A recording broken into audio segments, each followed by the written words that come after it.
Pada kesempatan kali ini, kita akan membahas topik yang sangat penting, yaitu peran kebijakan moneter internasional dalam menanggulangi krisis ekonomi global.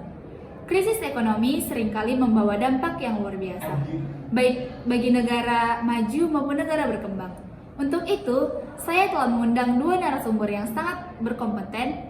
Di sini bersama kita ada Pak Ari, seorang ekonom yang mendukung kebijakan moneter internasional, dan juga ada Pak Juin, seorang analis ekonom yang lebih skeptis terhadap kebijakan tersebut. Terima kasih atas kehadiran Anda berdua. Terima kasih atas undangannya. Saya senang bisa hadir di sini untuk berbicara mengenai pentingnya kebijakan moneter internasional.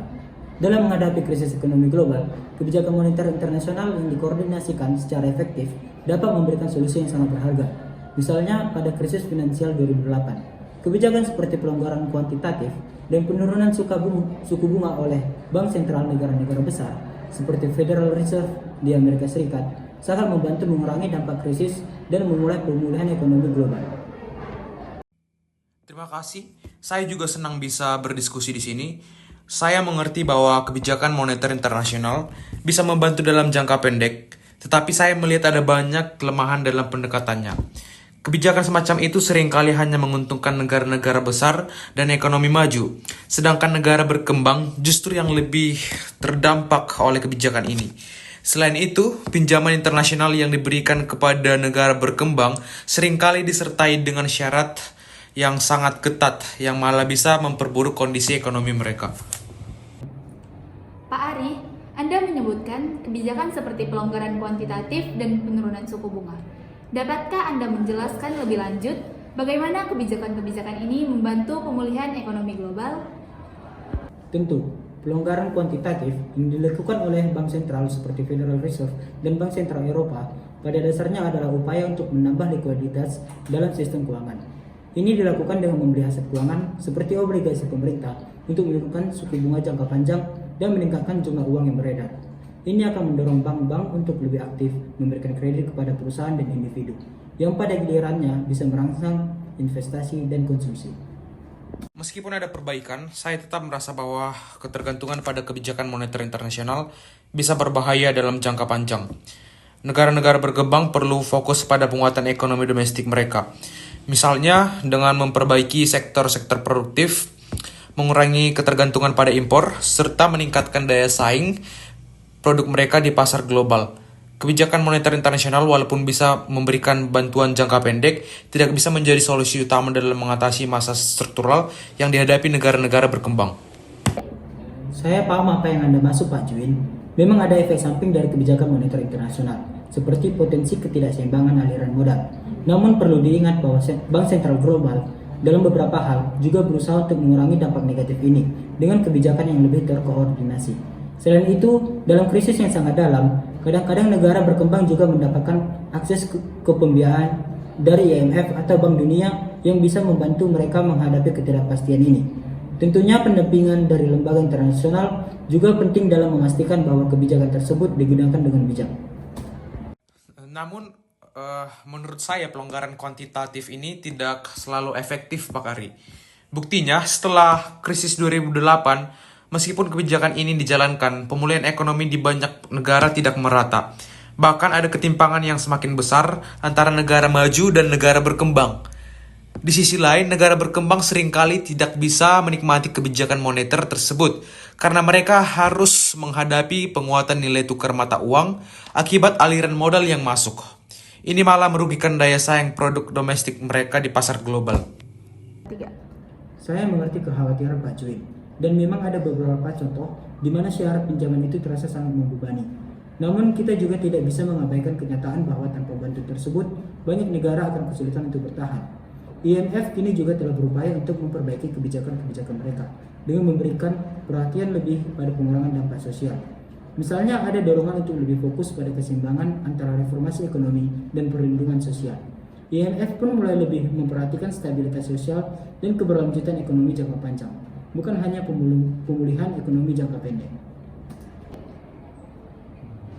Pak Juin, apa yang Anda pikirkan tentang peran IMF dan Bank Dunia dalam membantu negara-negara berkembang selama kritis? Bukankah mereka memberikan bantuan yang sangat dibutuhkan? Memang benar bahwa IMF dan Bank Dunia seringkali memberikan bantuan keuangan pada negara-negara yang mengalami kesulitan.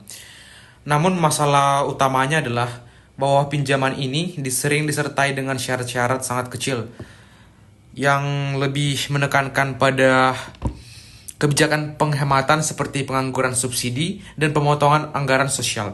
Kebijakan semacam ini bisa memperburuk kondisi sosial ekonomi di negara-negara berkembang, terutama dalam jangka panjang. Rakyat biasa yang paling merasakan dampaknya, bukan hanya pemerintah. Dalam banyak kasus, justru negara-negara besar yang mendapat keuntungan dari kebijakan ini karena mereka lebih stabil secara ekonomi. Pak Ari, apakah Anda tidak melihat adanya risiko ketergantungan yang lebih besar terhadap kebijakan moneter internasional? Apakah tidak ada alternatif lain yang lebih efektif untuk negara berkembang? Ya. Tentu, saya tidak menyangkal bahwa ketergantungan pada pinjaman internasional bisa menjadi masalah. Oleh karena itu, kebijakan moneter internasional harus dilihat sebagai bagian dari solusi yang lebih besar. Negara berkembang memang perlu memperkuat fondasi ekonomi domestiknya, tetapi dalam krisis global yang begitu mendalam, bantuan internasional masih sangat dibutuhkan. Selain itu, negara-negara berkembang dapat memanfaatkan bantuan tersebut untuk melakukan reformasi ekonomi yang lebih dalam, seperti mengembangkan sektor infrastruktur, pendidikan, dan teknologi, yang pada akhirnya akan memperkuat ketahanan ekonomi mereka. Tapi Pak Ari, reformasi semacam itu seringkali terkendala oleh korupsi dan kelemahan institusi di negara-negara berkembang. Dengan begitu, banyaknya ketergantungan pada pinjaman internasional, seringkali negara-negara berkembang malah terjebak dalam lingkungan utang yang semakin besar. Bukankah ini justru memperburuk masalah jangka panjang mereka? 3. Itu memang tantangan yang sangat besar, Pak Juwin. Korupsi dan kelemahan institusi adalah masalah struktural yang harus dihadapi oleh negara-negara berkembang. Namun saya percaya bahwa dengan pendampingan yang tepat dan komitmen dari lembaga internasional, negara-negara tersebut dapat memperbaiki kualitas pemerintahannya dan mengelola bantuan dengan lebih efisien. Jadi, kebijakan moneter internasional dan upaya domestik perlu berjalan bersamaan untuk mencapai hasil yang lebih optimal. Diskusi kita sangat menarik dan penuh pandangan berbeda.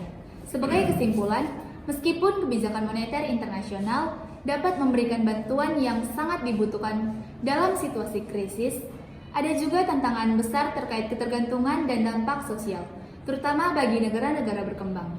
Terima kasih banyak kepada Pak Ari dan Pak Juwin atas pandangan yang sangat berharga ini. Semoga perbincangan ini dapat memberikan wawasan yang lebih dalam kepada pemirsa. Saya senang bisa berbagi pandangan tentang topik yang sangat penting ini. Terima kasih, semoga diskusi ini bisa membuka pemahaman tentang pentingnya kebijakan yang lebih berkelanjutan dan memperhatikan kesejahteraan rakyat di negara berkembang. Sekali lagi terima kasih kepada kedua narasumber kita dan terima kasih juga kepada pemirsa yang telah mengikuti acara ini. Semoga kita semua dapat terus belajar dan berpikir kritis tentang isu-isu ekonomi global yang sangat mempengaruhi kehidupan kita semua. Sampai jumpa di kesempatan berikutnya.